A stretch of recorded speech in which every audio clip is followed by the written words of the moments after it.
Why hasn't the narcissist answered my message? Hello, I'm HG Tudor.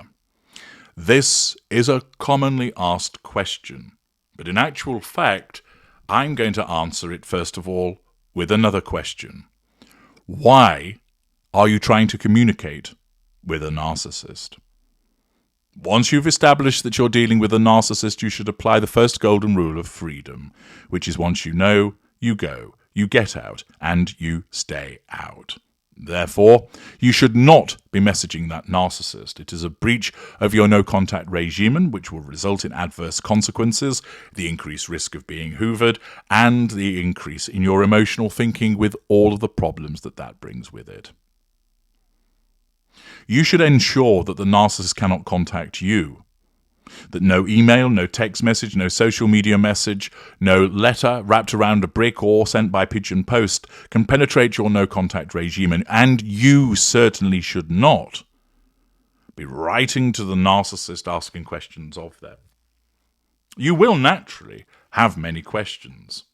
Why did you say that? What did you mean when you did that? Why have you gone off with him? Why have you gone off with her? Where's that money you owe me? Why didn't you come round last night? Why did you come round last night? Why won't you leave me alone? Hundreds upon hundreds of different questions that whirl around the mind of the victim.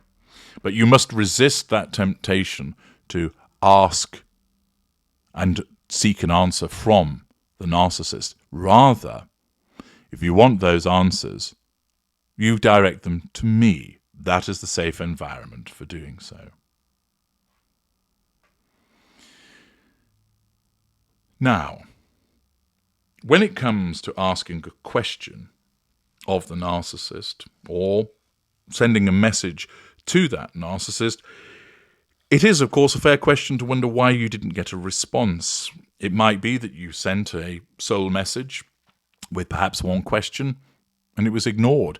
It might have been that you'd asked a number of questions. Some have been answered and others have not. Why is that?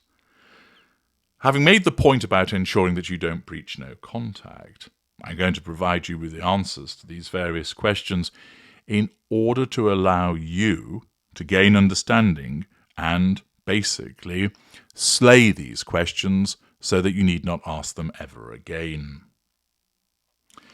When you send a message to the narcissist, this means that you come up on the narcissist's radar.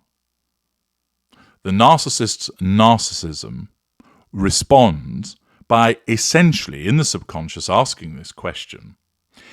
This person, let's call them A.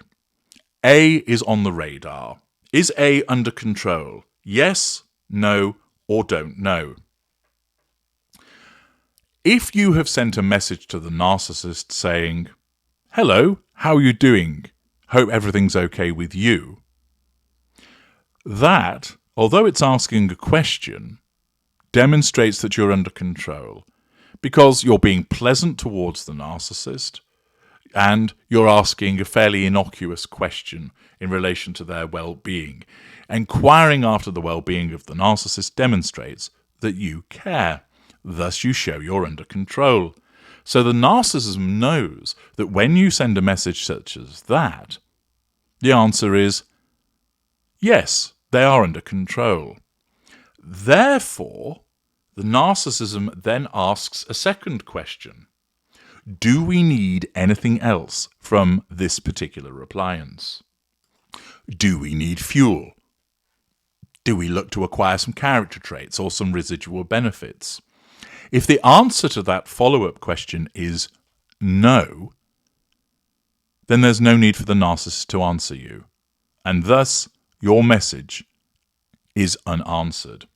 It's not ignored because it has been read by the narcissist, but it's not responded to because the narcissist has no sense of obligation towards you. Because obligation equates to accountability, which equates to a shackle upon control.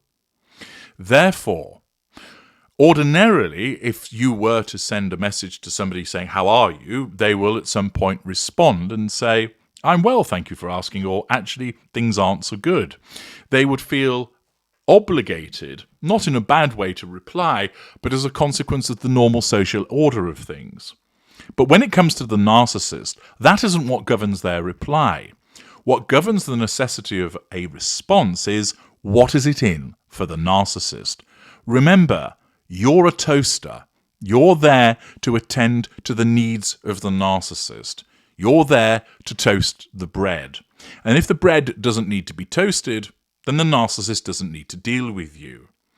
You need to be controlled. If you're showing you're under control, the narcissist doesn't need to deal with you further.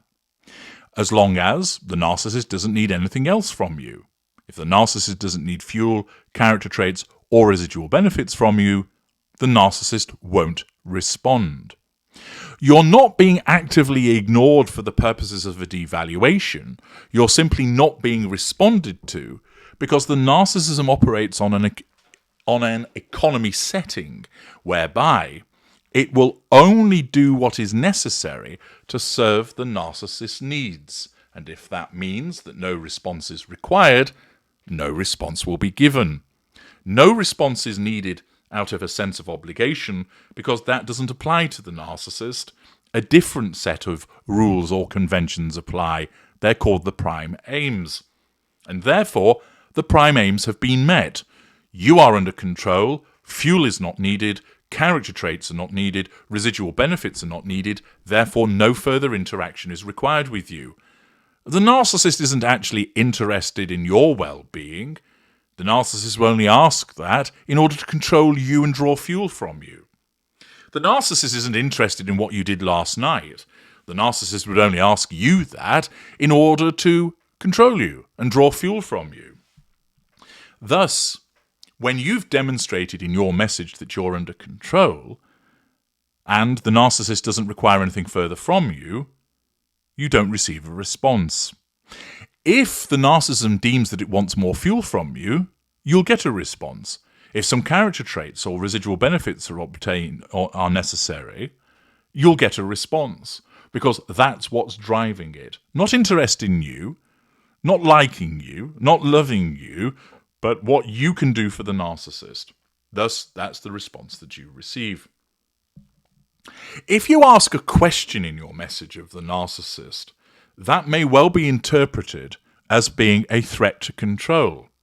And therefore, when the narcissism asks on receipt of your message, bringing you onto the radar, is this person, this appliance under control? Yes, no, don't know. The answer would be no. Therefore, the narcissism must obey the first law of narcissism, which is all appliances must be brought under control and kept under control at all times. Therefore, the narcissism considers, should control now be asserted over this not under control appliance directly, or can that not be achieved, in which case we move to the second or third assertion of control. The second is indirect, where you may be triangulated or smeared, even though you probably won't know that it's happening. And the third assertion of control is that the narcissist stays in a position of withdrawal, or goes to a position of withdrawal. Accordingly, if you ask a difficult, demanding question of the narcissist, you demonstrate that you're not under control. The narcissist must then get control. You might get a reply. However, the narcissist may also deem that that's not going to meet with success, and therefore the most appropriate thing is to ignore you, and thus you get no answer. Accordingly, where you are under control, it turns on, does the narcissist need anything more from you? And if so, that merits a response. Where you're not under control, as part of getting you under control, the narcissism may cause the narcissist to ignore you and not respond. Hence, you don't get an answer to your message.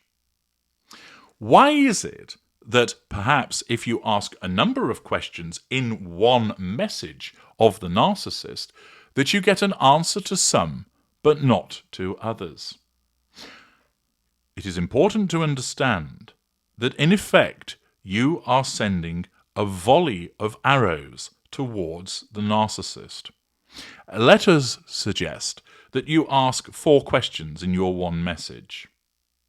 The narcissist replies to all the first three, but not the fourth. Why? Simply this. The first question threatens control. The narcissism determines that the appropriate way to nullify that threat to control is to give you an answer. It might not be the answer you want. It might not be the answer you expect. It might not even make any sense, but answer you receive. The second question, similarly, is met with a response in order to directly assert control over you. The third message, similarly, is met with a direct response for the purpose of asserting control over you. The fourth one receives no response. In that instance, the narcissism has selected being in a position of withdrawal, i.e., ignoring your question as a means of nullifying the threat to control. You might think, well, that'll just cause me to ask it again. And so you do. This time just asking one question in one message. You get no reply at all this time. Why? Because the narcissism has again deemed that it's not going to respond to this threat to control directly. It'll stay in a position of withdrawal, ignoring you. You ask it again. This is another threat to control. The narcissism deems that it's not appropriate to respond to it directly, stays in a position of withdrawal. And you can keep on asking it, and the narcissist will keep on ignoring you as all part of the nullification of that threat to control by withdrawal. Why is it that the narcissist then distinguishes between answering some questions and not others? Quite simply, it is that the narcissism deems that there is a means of addressing it directly, and with the other question, there isn't, and saying in withdrawal is more appropriate. It isn't necessarily the case that because those questions are easier to address and the other one isn't. It's simply that on the merits of each threat to control, the narcissism has determined that there is a means that's viewed as likely to be successful of nullifying that threat to control by responding directly with the first three questions, but with the fourth, the best thing to do would be to go into a position of withdrawal. That simply there wasn't the material that merited providing a response. Remember, you will often look at the situation of the narcissist not responding to your question, not answering your question in a message through your lens. That's the wrong way of looking at it.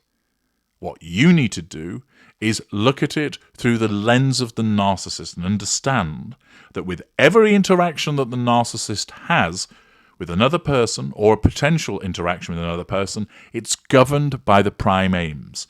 Control. Is it obtained? Is it being threatened? Fuel. Is this needed? Character traits. Are they needed? Residual benefits. Are they needed? Those are the criteria that govern how the narcissist will respond to you. Not a sense of obligation, not because they're in a relationship with you, not because they apparently love you, not because they apparently hate you, but the applicability of the prime aims. If you want to understand more about your interaction with the narcissist, I would very much encourage you to go to the Knowledge Vault, link in the video description, or obtain 3 interactions with the narcissist. That is foundation material to help you understand more about your interaction with the narcissist. I'm H.G. Tudor. Thank you for listening.